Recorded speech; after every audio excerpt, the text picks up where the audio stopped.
मेरा दर्द कम हो जाए, ऐसा हो ही नहीं सकता है। सीरियल ये रिश्ता क्या कहलाता है में आया शॉकिंग ट्विस्ट वाला ड्रामा, जहां अभिरा अक्षु और अभिनव के लिए पूजा करती है, वहीं मनीष भी मंदिर आता है। जाने क्यों आज बार बार इतना वक्त हो गया उससे मिलने। मुझे तो पता भी नहीं किस हाल में रूप से देखने को बहुत। वही अरमान अभिरा का साथ होता है, जहां दोनों अन्नदान करते नजर आते हैं।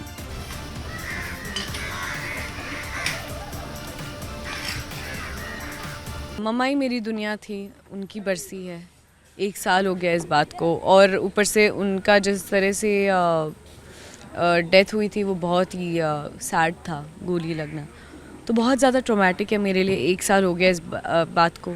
परिवार के नाम पर कोई खास है नहीं, अब माँ पापा का थोड़ा सा प्यार मिल रहा है, घर वालों का मिल रहा है, अच्छा लग रहा है। लेकिन अभी भी मैं जो रस्में करने आई हूँ अकेली हूँ। पंडित जी पूछते हैं नाम, तो मैं सबके नाम नहीं बता पाती, क्योंकि मम्मी पापा के नाम के अलावा किसी का नाम नहीं पता। फिर वो बोलते कि रस्में जो भी प्रसाद बांटना है वो अकेले कैसे करोगी, मतलब इतनी बड़ी थाल है, इतनी सारे सब कुछ। तो अरमान आ जाता है, बोलता है मैं इसका परिवार हूँ, तो फिर हम दोनों साथ में मिलके सबको थाल बांटते हैं। और वैसे भी अरमान कंपेंसेट करना तो चाहते हैं कहीं ना कहीं जो चीज़ें हुई हैं अबीरा के साथ, जो उन्होंने गलत किया है। मैंने एक पहले वाले सीन में एक्चुअली उनसे कह दिया था कि तुम्हारी वजह से मेरी मम्मा गुजर गई, तुम्हारी वजह से काफ़ी कुछ हुआ, तुम जब से आए हो तब से मुसीबत। तो मैं बहुत हर्ट थी, मैं उस चीज़ को बिलीव नहीं करती हूँ, लेकिन हर्ट जब आप होते हो तो आप ऐसी चीज़ें कह देते हो शायद नहीं कहनी चाहिए।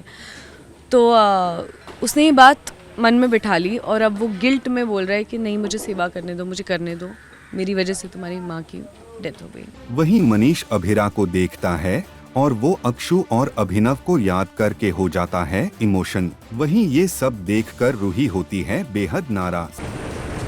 शादी को उससे मिलने का दिन उसके बच्चों को जिसके बाद वहां से वह गुस्से में जाती है और फिर रास्ते में हो जाता है उसका एक्सीडेंट। मेरा दर्द थोड़ी कम हो सकता है, ये तो मुमकिन ही नहीं। मेरा दर्द कभी कम हो ही नहीं सकता। बेटा तुम रूही। और फिर आता है कहानी में ट्विस्ट, जब पुलिस स्टेशन में रूही के खिलाफ हुई शिकायत, और शिकायत करने वाले कोई और नहीं बल्कि अभिरा के पहचान वाले होते हैं, और वे रूही को जेल में भेजने की बात करते हैं। इलाज का सारा खर्चा हमारा, आपको चाहती है मुआवजा भी देंगे, आप जो कहती हैं हम वो करेंगे, लेकिन प्लीज हमारी बच्ची को माफ कर दीजिए। कहीं ना कहीं रूही का एक वीक पॉइंट या एक ट्रिगर पॉइंट है जो उसको उसके बचपन की बुरी यादें याद दिलाता है, वो है अक्षरा मासी। तो कहीं ना कहीं उसे पता चलता है कि बीनानु अभी भी अक्षरा मासी को मिस करते हैं और उनके बच्चों से मिलना चाहते हैं, तो उस बात से हर्ट होकर रूही भागती है एंड कुछ बिना सुने भाग जाती है। और वैसे ही इतना कुछ चल रहा है ऑलरेडी, उसकी शादी की 1 ईयर पे उसे ये भी रियलाइज़ हो रहा है कि रोहित उसके साथ नहीं है, उसके बीच नहीं, मतलब फैमिली से दूर हो गया है।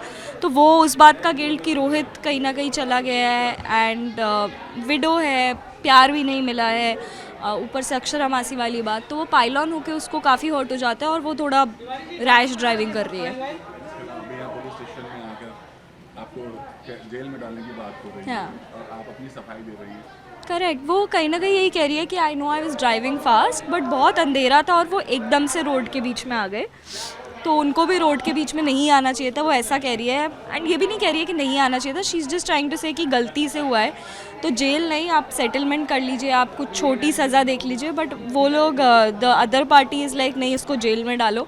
एंड इसीलिए डर के मैं अरमान को फ़ोन करती हूँ कि प्लीज़ आके बचा लो मुझे।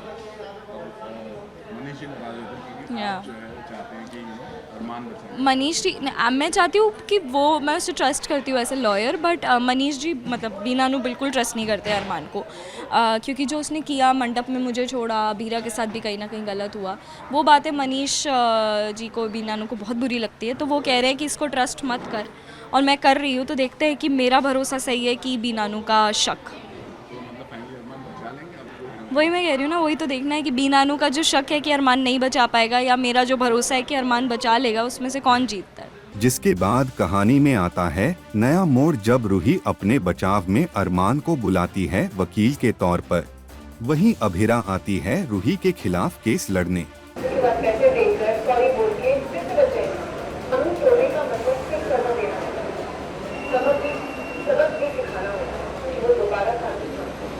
अब एक बार फिर अरमान, अभिरा और रूही होते हैं आमने सामने।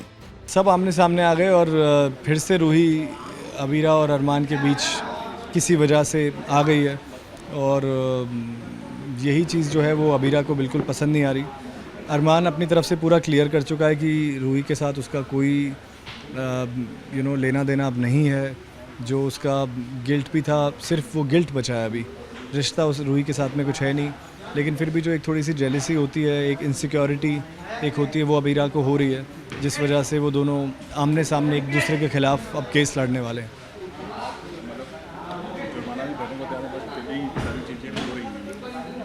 हाँ, क्योंकि वो उसकी मॉम की फ्रेंड है, जो काकी है, जया काकी, और वो तो उनका साथ ज़रूर देगी। और रूही अरमान का ये है कि उसकी जो गिल्ट है शादी ना करने की, रूही का दिल तोड़ने की, वो गिल्ट की वजह से एंड बीइंग प्रोफेशनल उसने वादा किया है कि मैं केस लड़ूंगा, तो वो ज़रूर केस लड़ना चाहता, नहीं तो वो लोग बेघर हो जाएंगे, उनका पैसे का नुकसान हो जाएगा।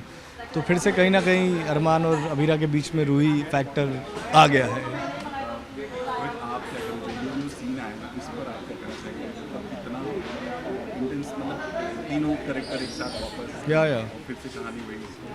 यहाँ पर सीन यही है जहाँ पर अरमान दबे शब्दों में कोशिश कर रहा है कि अभिरा इस चीज़ को पर्सनल ना बनाए, इसको सिर्फ प्रोफेशनल रहने दे। वो केस बेशक लड़े सामने से, लेकिन अरमान उसको ऑफ़र भी देता है कि out of the court settlement कर लेते हैं, टाइम बचेगा सबका, सारी भरपाई करने को तैयार हैं, जितना इनका काम का नुकसान होगा, हॉस्पिटल बिल्स, फाइनेंशियल जो भी मदद चाहिए होगी वो सब देंगे। But Abhira wants to take it to the court कि रूही को सज़ा हो। तो और ऑब्वियसली रूही का तो लॉयर नहीं चाहेगा कि उसके क्लाइंट को सज़ा मिले, तो वो दोनों कहीं ना कहीं आमने सामने आ गए। अब सीरियल में आए इस ट्विस्ट के बाद कहानी में आगे आएगा कौन सा नया मोड़, यह देखना दिलचस्प होगा।